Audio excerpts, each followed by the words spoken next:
Yes. Welcome back to the Tommy Maroon Sports Show on WCTV. I think it's episode number 206. Let me check. It is indeed episode number 206. And we got a lot of fun stuff to talk about this week, including the Cleveland Guardians, which we're going to talk about their frustrations as, it hasn't been good. There's Gavin Williams for you folks.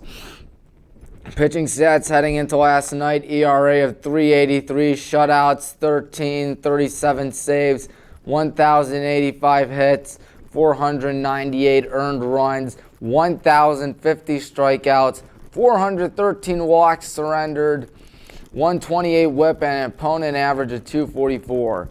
And then the series recaps, Guardians against the Dodgers. Guardians lost that weekend series 2-1. Cole Calhoun did have a three-run home run in the first game, and Noah Syndergaard 6 innings in game 1. He would later be DFA'd after this game you're looking at right now, because it was a rough outing for Mr. Syndergaard. Jose Ramirez hit a home run game 2, but that was during the first day game 2 because the game was picked up the next day due to, rain.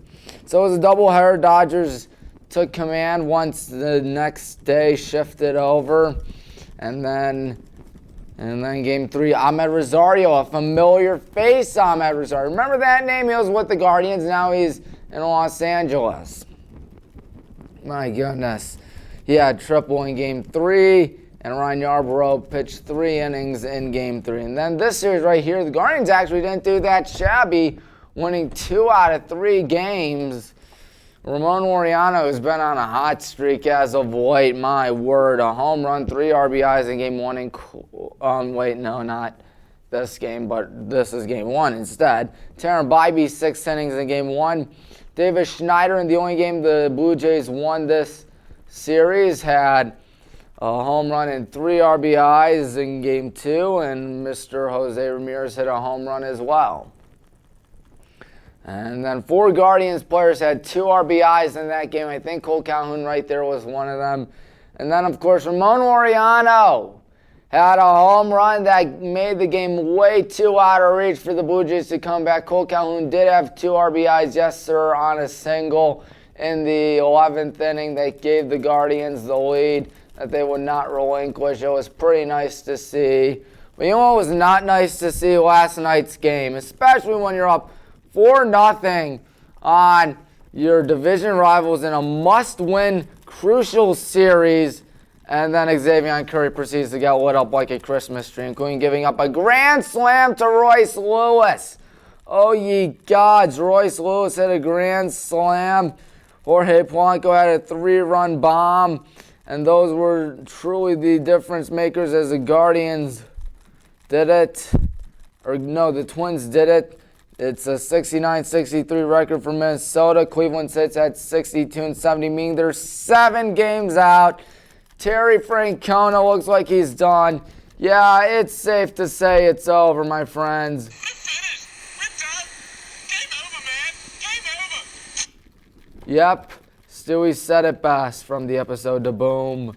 Oh, man, that is frustrating to see. Really thought the Guardians were going to do good this season. But no, they have not. 12.5 out of the wild card. 7 games back of the division lead. Even if they win these next 2 games, they'll only be 5 out of the division lead. And 4-3-2. If they sweep Minnesota, they'll be 2 games out of the division lead once Minnesota comes here. And even so, you got Tampa Bay, the Angels in a 4-game set, which won't be easy to sweep. The Giants, who are eyeing a wild card spot. The Rangers, who are trying to stay afloat in the playoff race. The Royals, who are just left for dead. The Orioles, who are the best team in the American League. And then the Reds, who are trying to get a playoff spot. And the Tigers, who have basically owned the Guardians all season long. It has just not been that year for them. Oh boy, usually that spark is there, but that spark has not been there. Time for Tommy's picks. And we can talk about that, and why not? High school football, folks. Massillon, Washington steamrolled Glen Oak by a final score of 56-7. And St. Ignatius beat Mentor 16-14. So that's, I believe, yes, it is their head coach's first win ever for the Wildcats at St. Ignatius. And then Olentangy surprisingly defeated Medina 53-28 at Ken Duke Stadium too. And then the Highland Hornets. Yes, sir. Joe Kinney's 4 interceptions thrown. 2 of them right to our good friend Garrett Phillips. 1 of them to our good friend Jason Sanborn. Another one to our good friend Timmy Wallace. It all resulted in a 35-7 trouncing. And the good guys, after a rough week 1, look like they are back on track. We are indeed on a mission from God to win Division 2. We are going to win D2, and nothing can stop us, especially after how we handled that game against the Bears. Barberton beat Still 47-23. Hudson beat Hoover 45-8. Wadsworth, you guys took down Worcester without any problems, 45-13. Olmsted Falls, my lock of the week, defeated Brunswick. It was pretty close, however, 33-21. Strongsville defeated Solon 18-13. Nordonia beat the Berea Mid-Park Titans. Knights 30, Titans 21. Avon beat McKinley. McKinley was my upset of the week. I thought they could do it against the Eagles, but do it they could not. 28-7. Then Lorraine beat Elyria 31-12. And then Avon Lake beat Benedictine 37-15. And get this crazy game out in Tiffin where the Tiffin Columbian Tornadoes won a barn burner against the Chardon Hilltoppers by going for 2 with 21 seconds left to take the lead and beat the Hilltoppers, a D3 powerhouse in the OHSAA, 50-49. Riverside 31, Aurora 14. Talmadge blanked Ella 10-0. And the Westlake Demons are off to a 2-0 start. 45-18 win right there. And then Buckeye Bucks beat the Amherst Steel Comets 28-13. Lake Catholic took down Holy Name 39-20. And Mansfield, how about Mansfield? They defeated the reigning state champion Canfield Cardinals 24-14. My goodness. So if we look at last week's recap, 13-7. 14 points. Olmsted Falls, my lock of the week, was right. Definitely a wild week. And currently I have 29 wins, 11 losses, and 32 points. Now time to look at this week's picks. Sponsored by no sponsor. And as you can tell on the right, we got what now? D3 football? I know, D3 football is awesome. Oh man, I wish more people watched D3 football, but oh well. Canfield against Olmsted Falls, that's going to be a toss-up, but my money's going with the Bulldogs. That's going to be a good game. You know what's also going to be a good game? Perhaps the biggest game in all of Northeast Ohio, Week 3. Avon Glenville, D2R6 powerhouse, just like the Hornets, which we'll get to in a few seconds, against the Glenville Tar Blooders, a D4 powerhouse and one of the best teams in the state. I think Avon can pull off the upset and Glenville, their first loss in a while. Their first loss since 2021, if I'm not mistaken. Let me pull up Joe Idle for a minute. When did Glenville last lose a regular season game? Where is it? Where are they? Glenville right there. Yeah, since September 3rd, 2021, that was their last loss ever in the regular season. It came to the hands of, guess who? The Avon Eagles. But ever since, they've won 7 straight, 17, 19 straight. Oh, you gods. Ted Ginn Sr., good coach, isn't he? And then the Brunswick Blue Devils host the good old Highland Hornets. The Highland Hornets, as you know by now, we're on a mission from God to win D2. That's right, folks. I stole the Blues Brothers quote by saying we are on a mission from God and nothing will stop us. And we will be at the Brunswick Auto Mart, take some cars, drive it down the mall, and pick up the win over the Brunswick Blue Devils. That's right, we will drive through the mall, the Auto Mart, I guess, running away from the cops. I mean, just like what they say, they're not going to stop us. We're on a mission from God. Shaker Heights against Solon. Picking Shaker Heights to win that. Medina playing Wadsworth. Picking the Bees to win what should be a good game out at Ken Dukes. Stowe against Jackson. Picking Jackson to win that. Here's another good one for you folks. Hudson, Cleveland Heights. I'm picking Hudson. Lake against Brecksville. Picking Brecksville. North Royalton against North Ridgeville. Picking North Ridgeville. That will be at North Royalton though. Mayfield against Nordonia. Picking Nordonia. Walsh against St. Francis de Sales. Picking the Warriors. And then Lake Catholic, I think, will take care of Buchtel. Here's my lock of the week. Massillon, Washington over Mansfield. But don't sleep on Mansfield, folks, because Mansfield did upset Canfield last week. Glen Oak against Austintown Fitch, picking the Falcons. North Olmsted against Amherst, picking North Olmsted for their first win of the season. Another good game, folks. Chardon, Avon Lake, Hilltoppers bounce back this week. Berea Mid Park against Strongsville, picking the Mustangs at the good old George Finney Stadium. Riverside against Mentor, picking Riverside. Perry against Euclid. Of course, shout out to Euclid. They won a game last Friday night, just their second win in the last 3 seasons. So they'll take any win. I assume that. But I think this will be Perry's night at home. Talmadge against Green, picking the Bulldogs. Now time for D3 football, the best version of college football in my opinion. First things first, my ball Wallace Yellow Jackets going up against the Mount St. Joe's Lions. That's going to be a huge game, folks. And it's going to feature teams that won 7-3 last year, hosting a school that won 10-0 last year and made it to the playoffs, lost in the first round. I got an upset. I think we're going to do it. I think we're going to beat the Lions and pick up a huge win on week 1 and get a huge confidence shot. Of course, both Highland, Brunswick, and BWMSJ will be on WHBW on YouTube. So if you haven't subscribed there, I highly suggest that you do. Wilmington against Worcester, picking the Quakers. I think the Pioneers will lose to St. John Fisher. Simpson against Augustana, picking Augustana. Johns Hopkins Blue Jays against Ithaca. Keep in mind this top 25 is from D3Football.com, which does a very good job at that. Johns Hopkins, the Blue Jays, I think will win. Defiance plays the Evil Empire once again. I think the Evil Empire comes up big. My lock of the week. They should have no problems, virtually no problems against Defiance. The Hiram Terriers against the Heidelberg Student Princes, picking Berg to win that. Cortland against Delaware Valley, picking Cortland.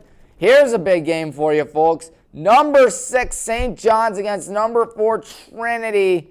I think Trinity is going to win that. And then Alma against Ohio Northern, picking Alma, but don't sleep on Ohio Northern. Number 19 John Carroll against number 11 Wisconsin Whitewater. 2 D3 powerhouses, that's for sure. But I think the Blue Streaks will win. Otterbein Cardinals against Ohio Wesleyan, picking Ohio Wesleyan. Kalamazoo, I think, should beat Oberlin. St. Vincent will beat Washington and Jefferson. And the Big Red will take down the Comets in a game of D3 football as well. Bluffton Kenyon, that should be a good game. I'm picking Bluffton. Rose Holman against DePaul, picking Rose Holman. Last but not least, Thiel versus Case Western. My money goes with the Case Western Reserve Spartans. All right, folks, it's not over yet because the NFL is finally coming back, folks. Yes, sir, after a long summer of no football like it always is, or professional football, I should say. Professional football is back. And we got all the stuff right here with the 2023 NFL preview. My goodness, we're going to have some fun, aren't we? Division winners and wild cards, AFC East. Free Willy wins that thing. My goodness. AFC North, Cincinnati Bengals. AFC South, Jacksonville again. And then the AFC West, I mean, who else other than the Kansas City Chiefs? They're just lighting up the NFL on fire. AFC wildcards, I'm thinking the Bills. I'm thinking the Jets with Aaron Rodgers maybe. And the Los Angeles Chargers. In that order, 5, 6, 7. And then in the NFC, you got the Philadelphia Eagles winning the East. Nick Sirianni, the head coach there. Of course, he played at the evil empire of Mount Union. And then the NFC North got the Detroit Lions winning their first division in like 30-some years. Everyone believes that this is going to be a team that's poised to get something cooking. We'll see if they do get something cooking or not. I don't know if they will. I think they will, but I don't think they're going to be as good as people say. NFC South is just a hot mess. I think the Falcons come out on top just barely. You never know with guys like Desmond Ridder. And then the NFC West, Brock Purdy and the 49ers will win the West. NFC wildcards, I got Seattle, I got Dallas, I got the Giants. So virtually the same folks from last year going to show up in the playoffs. Speaking of playoffs, let's look at the playoff predictions. AFC wildcard, Bills beat the Jaguars, Free Willy takes down the Jets, and the Bengals beat the Chargers. In the NFC, it's going to be Cowboys and Lions. Dear God, someone has to win that, unfortunately. And the Cowboys will probably, unfortunately, win it. And then the Eagles beat the Giants. And then the Seahawks beat the Falcons. AFC divisional round, I got the Chiefs and Bengals winning their games. In the NFC divisional round, the Niners and Seahawks will win their games because, well, let's face it, the Cowboys have not gone to a conference championship game since 1995-96 season. And I highly doubt they're going to return this year. Not even with Dak Prescott and Tony Pollard. Of course, they lost Zeke Elliott to the Patriots, but I don't think he's going to make that much of a difference there in New England. Maybe I'll be wrong, but that's just what I think, folks. Conference championship games. Chiefs are going to beat the Bengals once again, and the 49ers are going to take down the Seahawks. And then Super Bowl 58. I think for the first time in almost 20 years, we will have a repeat Super Bowl champion. Patrick Mahomes and the Kansas City Chiefs are going to win over Brock Purdy's San Francisco 49ers. It will be a rematch of Super Bowl 54, which happened a month before the world fell apart due to COVID. But then, award predictions. MVP, Jalen Hurts. Offensive Player of the Year, Justin Jefferson. Defensive Player of the Year, TJ Watt. Offensive Rookie of the Year, Bryce Young. Will Anderson wins Defensive Rookie of the Year, and Kyle Shanahan, I think, will be Coach of the Year. As always, there are a lot of crazy games and a lot of big-name games going on in the NFL because, of course, the script is absolutely insane, and I expect this season to be nothing out of the ordinary. It's going to be an insane script. I know that the script writers definitely chalked up some good things to pitch to Roger Goodell. Week 1, you got the Chiefs against the Lions. That will be the NFL kickoff game at Arrowhead. Chargers against the Dolphins. Jets play the Bills on Monday night. Bengals, Ravens, Week 2. Steelers, Browns at Acrisure Stadium. The Browns will be playing on Monday night with Dustin Hopkins as the kicker. Thank God Cade York is done. My goodness, I can't believe Cade York was good for a little bit. He made a 58-yard kick to beat the Panthers in Week 1. And then he just falls down flat on his old face. That's hard to believe. Week 3, Vikings against the Chargers. Week 4, Bills play the Fins. Jets play the Chiefs. Giants play the Seahawks. Week 5, Bills, Jaguars, 49ers, Cowboys. Week 6, Bengals play the Seahawks. Jets, Eagles, Chargers, Cowboys. Of course, that's going to be worth noting because the Chargers offensive coordinator, former Boise State Southpaw standout Kellen Moore, was the offensive coordinator for the Cowboys at one point, but now he's with the Chargers, so he'll go up against his former team right there. Ravens against the Lions, Week 7. Chiefs against the Chargers, Eagles, Free Willy. That'll be fun. Week 9, it'll be Steelers, Titans, Chiefs against the Miami Dolphins. Philadelphia Eagles against the Dallas Cowboys. And then the Cincinnati Bengals against the Buffalo Bills on a Sunday night. Of course, it'll be a rematch of what should have been one of the most anticipated games last season that almost ended tragically with the with the DeMar Hamlin situation. Fortunately, he's all right. He says he's going to play this year. In fact, he has been playing the preseason. I mean, God bless him. He's really impressive. I will admit that. Quite the story that has captivated millions of Americans throughout this land. Week 10, Jaguars against the 49ers, Chargers, Lions, and Cowboys, Giants. Week 11, the Ravens play the Bengals, Bills play the Jets, just like in Week 1. And the Chiefs play the Eagles in a rematch of the Super Bowl. Then Week 12, you got Thanksgiving games. Lions, Packers, Cowboys, Commies, Seahawks, Niners. Week 12, the next day, Black Friday, Jets are hosting Free Willy. That's right, Free Willy. And then you got Week 13. You got the Cowboys against the Seahawks, Eagles against the 49ers, and Jaguars against the Bengals. Week 14 is the 49ers, Seahawks, Chiefs, Bills, which is a rematch of one of the greatest playoff games ever played, and Cowboys, Eagles. And then you have Week 15, Bills, Cowboys, Seahawks, Eagles, Jaguars, Ravens. Week 16, on Saturday, you got the Steelers, Bengals, and Chargers, Bills. And then on Christmas Day, which is Monday, Chiefs play the Raiders, Eagles play the Giants, 49ers play the Ravens. And then Week 17, the Browns are featured on Thursday night when they host the Jets of New York. My goodness, that's going to be something interesting because Aaron Rodgers is returning to Cleveland Browns Stadium once again. Of course, he never played for the Browns, but I believe he has played quarterback, 2009 if I'm not mistaken. He didn't play 2017 because he was hurt. That was the Browns' best opportunity to win 2017. They were winning. They choke it away, lose in overtime, and it results in probably the most embarrassing moment, rock bottom in Browns franchise history.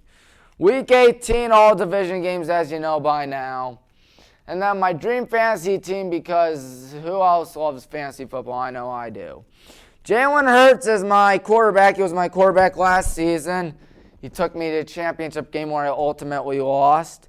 Nick Chubb and Austin Eckler as my running backs.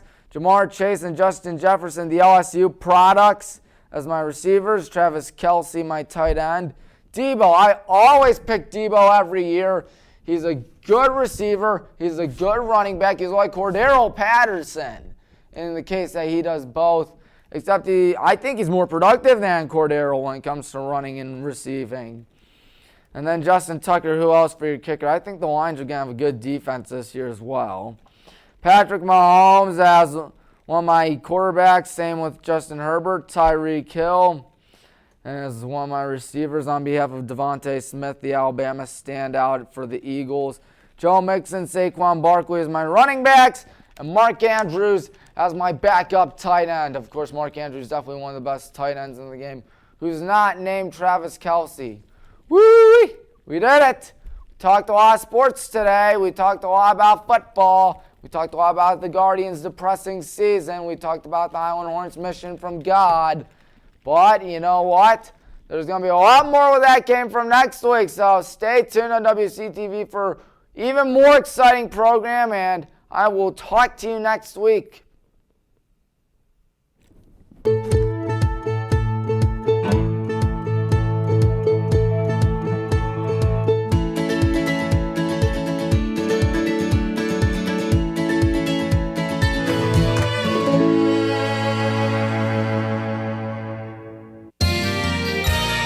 You are watching WCTV, Wadsworth Community Television.